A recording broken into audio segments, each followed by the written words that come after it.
Washington Journal continues. Throughout the month of February, the C-SPAN bus will be visiting 8 historically black colleges and universities. As part of that tour, we have the opportunity to speak with heads of colleges. Yesterday, we started at Howard University in Washington, D.C., a host of other colleges that we're going to visit with. Today, our C-SPAN bus finds itself at Hampton University in Hampton, Virginia. And joining us on the bus is William Harvey. He's the president of Hampton University. Dr. Harvey, thank you for joining us. It's my pleasure to be with you, Pedro. How do you sell Hampton to students that are considering your college to other colleges that they may be able to go to? Hampton is a wonderful institution. We were founded in 1868 by Brigadier General Samuel Chapman Armstrong on some very strong principles. We say that what we do is to provide the very best education possible under any circumstances and compared to any institution. That's number one. And number two, we believe very strongly in character development, and we don't apologize for that. We believe in honesty and integrity and responsibility, taking responsibility for one's actions, respect for oneself, respect for others. And in today's world, we think that these things are just as important as they were when General Armstrong founded a place in 1868. We are on a peninsula here in Virginia. We have water on 3 sides of our campus. We think that it's the prettiest campus anywhere, bar none. And I think that that's one of the things that sells itself. We have a wonderful alumni association. They provide financial support. They provide recruitment support, and they provide their prayers for us. So down through the years, Hampton has always had some of the movers and shakers in this country associated with us. John Rockefeller was on our board. George Eastman, who was the patriarch of the Eastman Kodak. Coleman DuPont, the founder of the DuPont fortunes, just as examples. Margaret Mead, and we've had always 5 or 6 Fortune 500 company CEOs associated with us. So our legacy is one of high quality, not just quality, but high quality. And the fact that that we talk about character so often, we feel that that's important. And as I said, we really do not apologize for that. Last year, as an example, when some schools were hurting, majority and minority, Hampton received about 19,000 applications for about 1,000 positions in our freshman class. A lot of that has to do with our curricular offerings. You know, we have strong business, we've got pharmacy, we've got physical therapy, we've got nursing, we've got a strong liberal arts undergirding. So our academic program is very strong. And the insistence on character development, that resonates with a lot of people. The fact that we have a strong extracurricular activity program. Every year, Hampton University wins championships. Even in the last Olympics, we had 2 young ladies that competed. Our women's basketball team has won the conference championship for the last 5 years. The women's softball team won it last year. The volleyball team won the championship last year. So if you look at all of those things, starting with academics, and then you look at the character development that I've come back to 3 or 4 times and probably will come back to again, because as I said, we unapologetically push that in our young people. You know, one of the things that I tell our young folk, and by the way, I meet with students once a month, the student leaders, and that's the SGA, president, vice president, other officers, the class presidents, and others, the editor of the student newspaper, the editor of our yearbook, and so forth. So we meet with our students often, and we talk about the kinds of things that I'm talking about here. And I tell them that it's so very important, no matter what they do when they leave Hampton, become a doctor, lawyer, businessman or woman, whatever. It's so important for them to not just mouth the words of giving back to their community. They must be of service. Gotcha. And we teach that, we preach that, and that goes a long ways. Okay. I also want to talk about another role that you serve that deals with the world of historically black colleges and universities. You are the chairman of the President's Board of Advisors on this. Talk a little bit about some of the issues that you're dealing with, not only related to your own university, but other universities as well. And is the White House responsive to those issues? Well, there are a number of issues that we're dealing with. We just had a meeting in Washington yesterday as an example, and we do have some concerns on a number of issues. One of them deals with the rating system that has been proposed.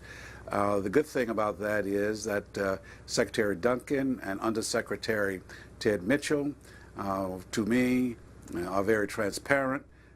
They are very responsive. They are listening to what we have to say. There are some other issues that perhaps we could have been, the country maybe could have been better served if we had served in more of an advisory role. For an example, there is a proposal to provide free tuition at community colleges for certain groups. Well, you know, there are always consequences and unintended consequences. And if you think about it, if a parent who's already hurting because of the economy has a choice of paying tuition, even at the most inexpensive public institution, or getting free tuition, then more than likely 8 or 9 out of 10 will choose the free tuition. And I think that the group of institutions that will be harmed the most by this may very well be HBCUs. We wish that we would have had an opportunity to weigh in a bit more with the policymakers so that they could have understood perhaps a more holistic view. And one of the analogies that was used is there was also a proposal to eliminate the tax break on the 529s, that's scholarships for kids to go to school. Well, after the public outcry, that has been walked back. And I think that a little more advice from stakeholders and from friends before these policies are announced probably would better serve everybody. Okay. Your first call for Dr. William Harvey of Hampton University is Darcel from Leland, North Carolina. Darcel, good morning. Go ahead. Good morning. Good morning, Dr. Harvey. I did not attend a historically black college, but my children did. I went to Purdue, and one thing I can say about the HBCUs, the students seem to have a camaraderie that did not exist for a black student, especially one who was not attending a typical college curriculum. I did have an opportunity to visit your campus when my young people were looking at schools. Our Jack and Jill of America had a teen conference there, and you have a drop-dead gorgeous campus. I was not even aware of that when I was looking at schools in the 70s that you existed. Dr. Harvey, I also attended Hampton University. Hampton University did a marvelous job in physics, and that you're doing great research right now, even to this day. But I'm concerned about our HBCUs. We're losing our physics department, accreditations, and so forth. I absolutely agree with you as it relates to the STEM fields.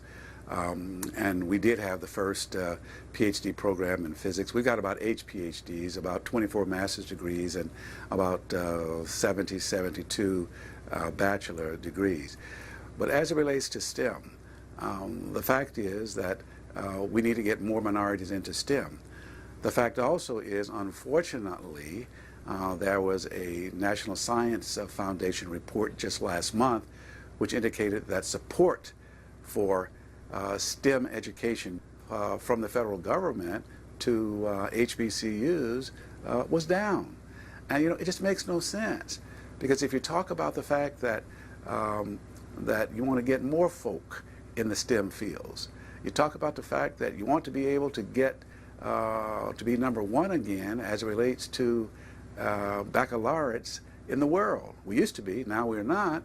You can't get there without HBCUs. Just can't do it. You can't get there without the Hamptons of the world. Can't get there.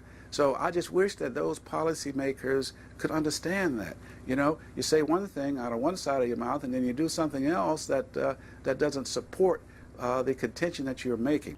Can you talk a little bit about the continuing need for HBCUs in America? There's no doubt in my mind that there is an acute need for us to continue. I talked a little earlier about the fact that some of the broader goals can't be done without HBCUs. We being HBCUs, probably train more low-income and disadvantaged students than any other subset. It does not mean that schools like Hampton do not get the very best and the brightest, because we do. Hampton does. But the thing that I say to people is that HBCUs, just like minority institutions, are not a monolith. Some of us are very good, some of us are poor, most of us are in the middle. Hampton happens to be one that's very, very good. And I'll take this time to illustrate the point. We have a $225 million proton beam cancer treatment center. It's the largest in the world. I'm not talking about cancer research. We do cancer research. I'm talking about cancer treatment. We're treating prostate, breast, lung, ocular, pediatric, head, neck, and brain cancers. Since we started, we have treated over 1,000 patients. We're easing human misery, and we're saving lives. And even as I talk to you today, Hampton has 3 satellites flying. We won a competitive $140 million contract from NASA. That satellite was put up several years ago. It's still flying. That's 3. You've heard me say on this interview that we've got schools of pharmacy, physical therapy, and business, and nursing, and so forth. So these things are so very, very important. But now everybody doesn't have that, and that's okay. But if you talk about the universe of HBCUs, there is no doubt in my mind that not only would we be where we are today as a race, but where this country and the world wants to go in the future without HBCUs. Last comment on this point. I'm told that by the year 2018, that the majority, white people, will be the minority, and that people of color, currently the minority, will be the majority. So the fact is that there still is a crying need for HBCUs, and certainly schools like Hampton that emphasize high quality, high academics, yet at the same time we do not turn our backs on others. I'll give you a quick example.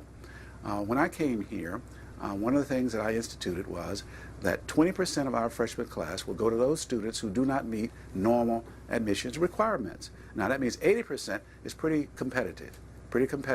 And I mean competitive with, you name it, the Harvards, the Yales, the Stanfords, you know, you name it. But also, I know that so many of us, including myself, would not be where we are today if somebody had not given us an opportunity. So I believe in giving opportunity. So 20% of our freshman class